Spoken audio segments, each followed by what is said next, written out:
রাসূলুল্লাহর নাম উচ্চারিত না হোক এটা চাইতো কারা? কাফেররা, ঠিক কিনা? আমি হাদিস থেকে বললাম, আস ইবনে ওয়াইল বলেছে রাসূলুল্লাহর কথা বাদ দাও, ওনার কোন ছেলে সন্তান নাই।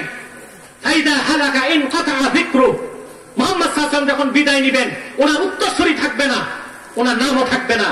কিন্তু কুখ্যাত আস ইবনে ওয়াইল বুঝে নাই নূর নবী মুহাম্মদ সাল্লাল্লাহু আলাইহি ওয়াসাল্লামের ঔরসজাত কোন ছেলে সন্তান আল্লাহ রাখেন নাই। কিন্তু 1000 বছর আগ থেকে আজ পর্যন্ত, আজ থেকে কিয়ামত পর্যন্ত যারাই রাসূলুল্লাহর কালেমা পড়বে তারা নূর নবীর সন্তান হয়ে যাবে। তাহলে আস ইবনে ওয়াইল ওই রকম কাফেররা চাইতো রাসূলুল্লাহর নাম উচ্চারিত না হোক। আজ তাদেরই উত্তরসূরিরা সরাসরি তো বলে না, কোন ডরে তো ঘুরায় ফিরায় বলে নারায়ে রিসালাত ফালতু স্লোগান।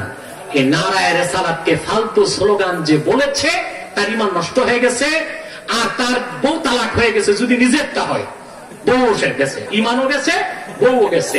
এটারে জুতা দিয়া পিটায়া কলেমা পড়ায় মুসলমান বানানো ছাড়া এটার ওয়াজ শোনাও জায়েজ নাই, দাওয়াত করাও জায়েজ।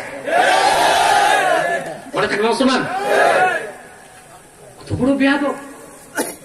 বাংলাদেশে কোন আলেম এইরকম কথা বলে নাই যে নারায়ে রিসালাত বলা ফালতু স্লোগান।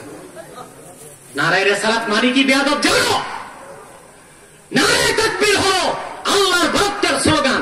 নারা শব্দটা ফার্সি, নারা মানে স্লোগান। নারায়ে তাকবীর মানে আল্লাহর স্লোগান, নারায়ে রিসালাত মানে রাসূলুল্লাহর স্লোগান।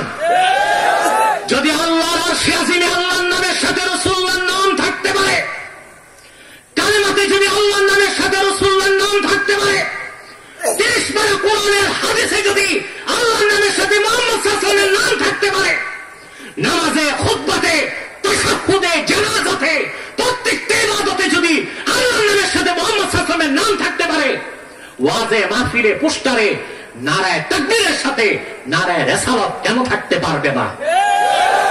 এটা বুঝার মতো বিদ্যা আল্লাহ তাআলা ওই কুলাঙ্গার কুখ্যাত ইহুদি দালাল বক্তাদেরকে দেয় না। আপনারা তাদেরকে চিনুন, জানুন এবং বুঝুন। এই ভণ্ডকে আপনারা প্রশ্রয় দিবেন না, বড় ধরনের খেসারত দিতে হবে। তবে ইতিমধ্যেই তার কেলেঙ্কারি ও অপরাধ দেশবাসী জানে। একদল লোক তাকে দাওয়াত করে নিজেদের দালালি করার জন্য। ওয়াজে কোরআনও পাবেন না, হাদিসও পাবেন না। কোন এক বুজুর্গের গীত গাবে, এক বুজুর্গের গীত শেষ, আরেক বুজুর্গের গীত শুরু। এমন উদ্ভট কেচ্ছা কাহিনী যা কোনো কিতাবেও নাই, পুঁথিতেও নাই, আদর্শলিপিতেও নাই। এটা কোত্থেকে বলে আল্লাহ তাআলা জানেন। তাহলে মুসলমান ভাইরা, নূর নবী মুহাম্মদ সাল্লাল্লাহু আলাইহি ওয়াসাল্লামের স্লোগান নারায়ে রিসালাতের বিরোধিতা করে যারা, তারা কি? মুনাফিক। আস ইবনে ওয়াইলের উত্তরসূরি যে আস বিন ওয়াইলকে আল্লাহ কটাক্ষ করে বলেছেন ইন্না শানিআকা হুয়াল আবতার। সাদাকাল্লাহুল আযীম ওয়া সাদাকা রাসূলুহুন নবিয়ুল কারীম ওয়া নাহনু আলা যালিকা মিনাশ শাহিদিন ওয়াশ শাকিরিন ওয়ালহামদুলিল্লাহি রাব্বিল আলামিন। আমি আজকে এত প্রশ্ন উত্তর দিতে পারবো না।